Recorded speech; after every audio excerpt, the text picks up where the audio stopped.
Sabemos que Dios está provocando muchas cosas en nuestra vida y hoy queremos volver a conversar un tema que de alguna manera fue el lenguaje que Jesús trajo cuando Él vino a la tierra, el reino de los cielos, el reino de Dios. Y hoy día nuevamente está con nosotros Esteban, te damos la bienvenida. Hoy día queremos compartir un momento especial. Saluda a la gente y pueda contarnos de qué vamos a conversar hoy día. Sí, bueno, saludo a todos los que nos están viendo, muchas bendiciones. Es un agrado, una alegría estar con ustedes a través de la pantalla de la televisión, acá junto al apóstol Samuel. Y hoy vamos a hablar acerca de sacerdocio. Hemos estado hablando en los últimos capítulos que estuve aquí con el apóstol acerca del reino de Dios, acerca del reino de los cielos. Y el reino es eminentemente sacerdotal. En Apocalipsis, capítulo 1, versículo 6, dice que nosotros vamos a decirle al Señor, tú nos has hecho reyes y sacerdotes para Dios. Entonces vamos a hablar de ese sacerdocio que Dios nos dio como hijos de Dios. Es importante poder hacer un análisis un poco histórico dentro de esto. Tenemos de alguna manera dos dispensaciones. Tenemos el Antiguo Testamento, que cierto, nosotros sabemos que fue lo que es la ley, y el Nuevo Testamento, que es la gracia, la dispensación de la gracia, y cómo viene un cambio generacional, cómo viene un cambio de condiciones que de alguna manera nos cuesta interpretar porque el ser humano por una conducta natural se amolda o se mantiene en estructura que le cuesta aceptar como cambio. Y luchamos contra los cambios, nos cuesta aceptar, ¿cierto?, los cambios permanentes que son un modelo que de alguna manera Jesús viene a plasmar sobre nosotros. Y es interesante lo que tú dices en relación a cómo es la manifestación del reino, a cómo nosotros debemos empezar a usar este lenguaje que para nosotros debiera ser más común de lo normal y para poder quebrar un poco el concepto de la religión, no para destruir la situación, sino para construir el modelo que Jesús quiso establecer. Correcto. Cuando nosotros vamos al Antiguo Testamento, al Antiguo Pacto, en Éxodo capítulo 19, allí a los pies del monte Sinaí, donde Dios les dio la ley, les dio los 10 mandamientos, estuvieron cerca de más de 11 meses allí a los pies del monte Sinaí. Y en el versículo 6, Éxodo 19, 6, Dios les dice, si ustedes obedecen mi voz, obedecen mis mandamientos, yo haré de ustedes un pueblo, un reino de sacerdotes. Sí. Y eso se lo dijo no solo a los levitas, se lo dijo a todos. ¿Qué fue lo que ocurrió? ¿Por qué el pueblo de Israel perdió el sacerdocio? Porque cuando Moisés subió al monte a hablar con el Señor, ellos construyeron un becerro de oro, cayeron en idolatría, y cuando Moisés bajó, Dios dijo, perfecto, los que estén del lado del Señor se ponen para acá, y los que estén del lado del becerro para allá. Y solo una tribu se puso del lado del Señor, fueron los levitas. Entonces Dios dijo, perfecto, le quito el sacerdocio a las 11 tribus, se la doy solamente a esta, a los que estuvieron dispuestos a estar de mi lado, a consagrarse a mí. O sea, hay un tema ahí en la consagración. Pero el modelo, el diseño de Dios siempre fue un reino de sacerdotes, donde cada uno fuera un sacerdote. ¿Y qué es lo que hizo el Señor en el nuevo pacto, donde nosotros estamos hoy, como usted muy bien decía, apóstol, en esta dispensación de la gracia? Él consumó ese plan eterno. Por eso en Apocalipsis dice que nosotros somos reyes y sacerdotes para Dios. Otra traducción, por ejemplo, la NTV dice, nos hizo un reino de sacerdotes. Sí. O sea, viene a citar lo que Dios dijo antes. O sea, que ese propósito que Dios tenía de hacer un reino de sacerdotes se consumó en su iglesia. Claro. Y hoy en la iglesia ya no tenemos solo algunos, una casta sacerdotal, sino que todos nosotros somos sacerdotes para el Señor. Bueno, es interesante cuando nosotros lo vemos plasmado en la Escritura. La Escritura nunca se contradice. Todo lo que es el Antiguo Testamento o el Antiguo Pacto, cuando viene la gracia, es la manifestación de lo que ya se habló. No hay una contradicción, sino hay un continuismo y transformaciones que de alguna manera es como la revelación de Dios, que fue plasmada a través de Jesús, puede ser incorporada en nuestra vida, en nuestro corazón. Como Él rompe parámetros que de alguna manera es difícil de no aceptar. Cuando nosotros somos templistas, ¿cierto? Tenemos la consideración del templo. Pero Jesús no es que esté en contra del lugar, sino de la condición del hombre hacia el lugar. O sea, Él espera que tú y yo seamos el templo, que cada manifestación sean templos para que Él sea glorificado. Entonces, a veces el ser humano tiene una conducta de aprendizaje donde le gusta estar en ciertas condiciones.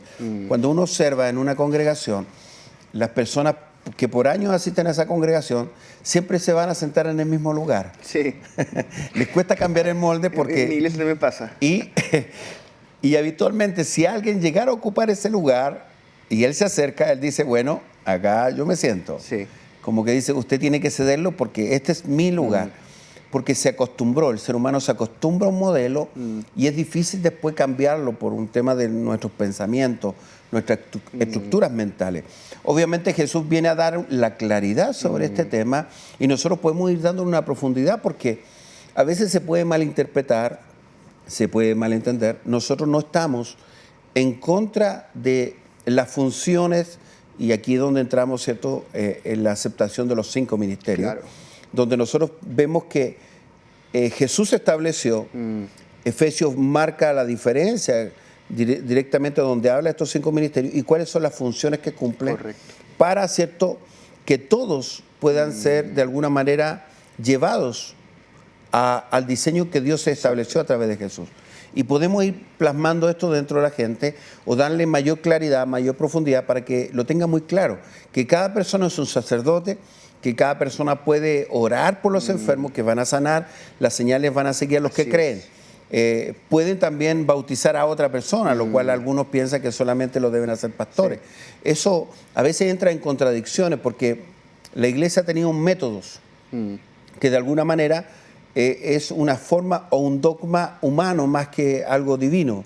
Lo dejamos con un protocolo de una vez al año, pero en realidad la iglesia no nace de esa manera, nace bajo convicciones diferentes. Correcto. Y eso es bueno ir ampliándolo para que cada persona pueda entrar en el diseño de ese sacerdote que el Señor está buscando, de ese sacerdocio que bendice la vida de otra persona. Hay una verdad que es clave en el nuevo pacto, y es que todos los hijos de Dios, sin diferencia, somos sacerdotes del Señor. Es lo que llamamos el sacerdocio universal de todos los santos, de todos los creyentes. Eso lo predicó Lutero, lo predicaron todos los reformadores, todos los protestantes hasta hoy, evangélicos, llámese como se llame, lo hemos proclamado. El asunto está en cómo lo lleva a la práctica. No, como usted muy bien dijo, no estamos desconociendo el rol pastoral, el rol del ministerio quíntuple. Dios estableció apóstoles, profetas, evangelistas, pastores, maestros. Lo dice Efesios 4:11. Y dice que Él estableció este ministerio para perfeccionar a los santos, para la obra del ministerio. Es decir, que el rol del ministerio quíntuple no es directamente la obra del ministerio, sino entrenar, capacitar, perfeccionar a todos los santos para que todos vayan y hagan la obra. Somos entrenadores del Espíritu. Entonces no estamos desconociendo el rol pastoral. Yo mismo soy pastor, usted es apóstol, pero entendiendo de que el hecho que yo soy pastor, por ejemplo, en mi congregación, no invalida el sacerdocio de todos los santos, que Dios no trae gente a mi iglesia para que estén sentados en la banca. La gente que nos está escuchando, Dios no te llamó para calentar una banca en una iglesia.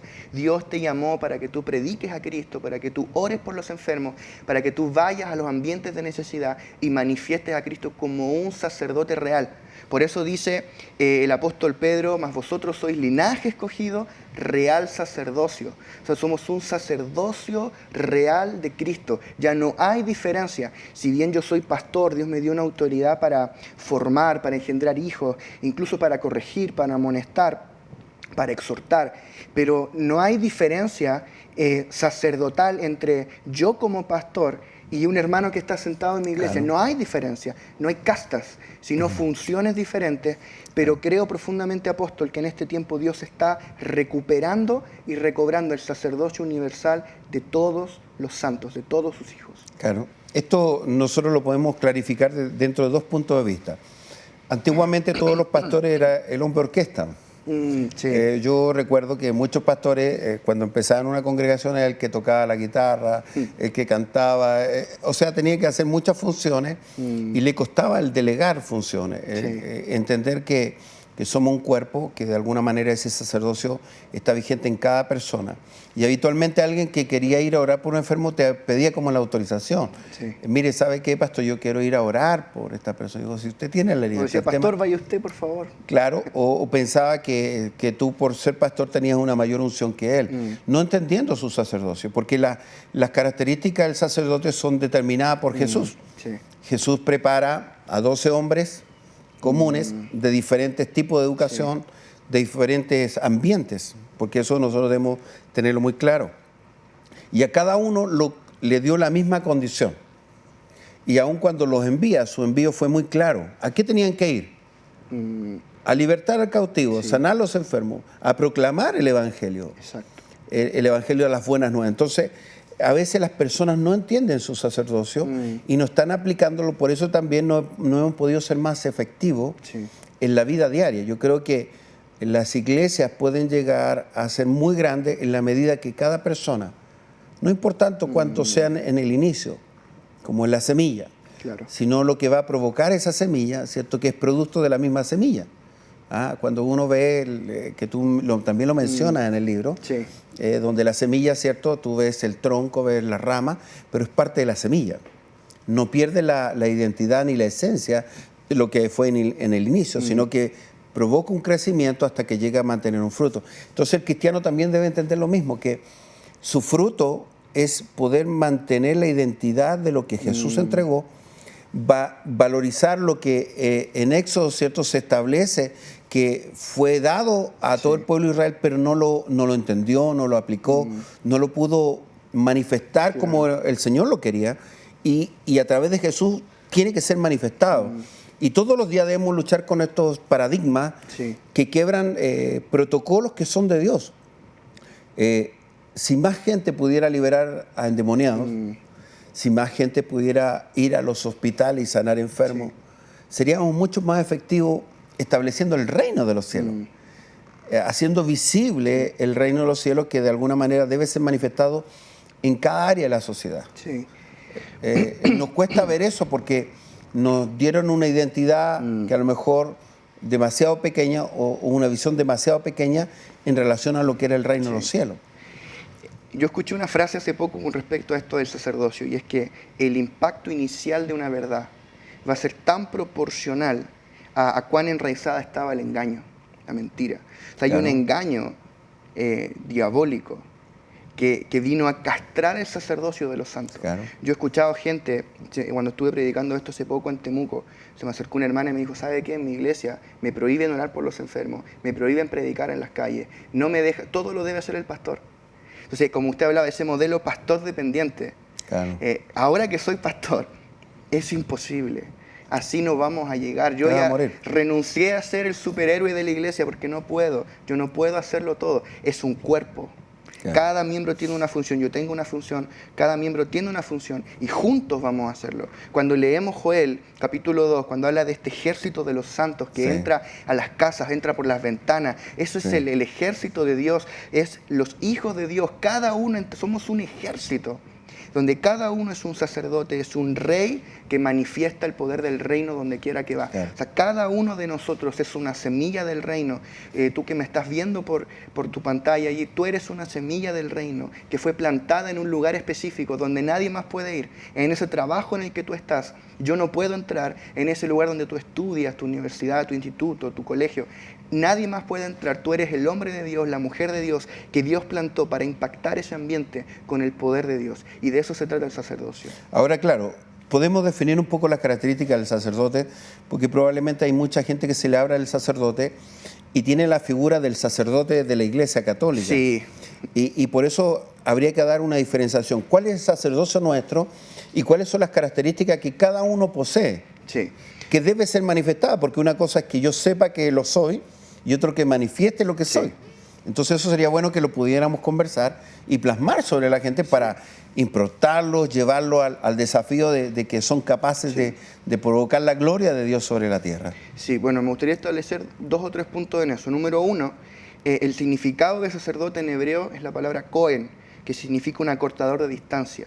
Entonces, la primera función de un sacerdote, mía como sacerdote del nuevo pacto, es acortar la distancia entre Dios y la gente. La gente está lejos del Señor, está herida, está en dolor, está en amargura, pero yo llego a un ambiente de necesidad y yo manifiesto a Cristo y yo acorto la distancia. Yo le llevo a Cristo allí, a la casa de esa persona que está enferma, que está en amargura, que está en depresión, y yo acorto esa distancia. O sea, soy el que porta a Cristo.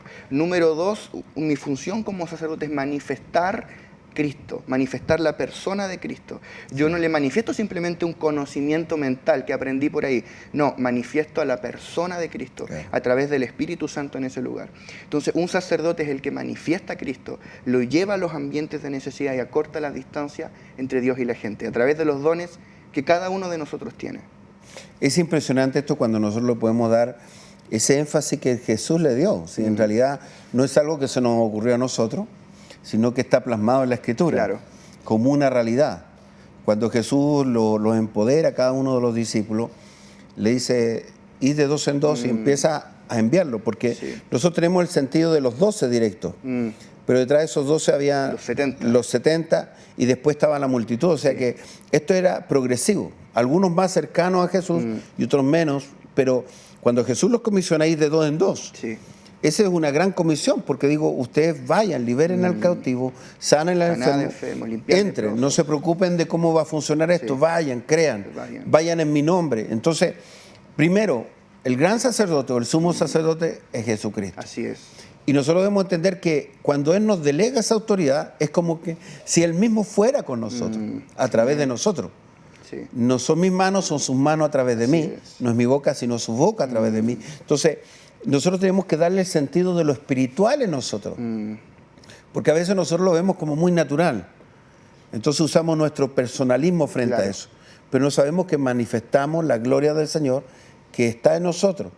Y debemos darle ese lugar y esa posición y esa funcionalidad que el Señor quiere hacer. Hay gente que no cree que pueden sanar los enfermos.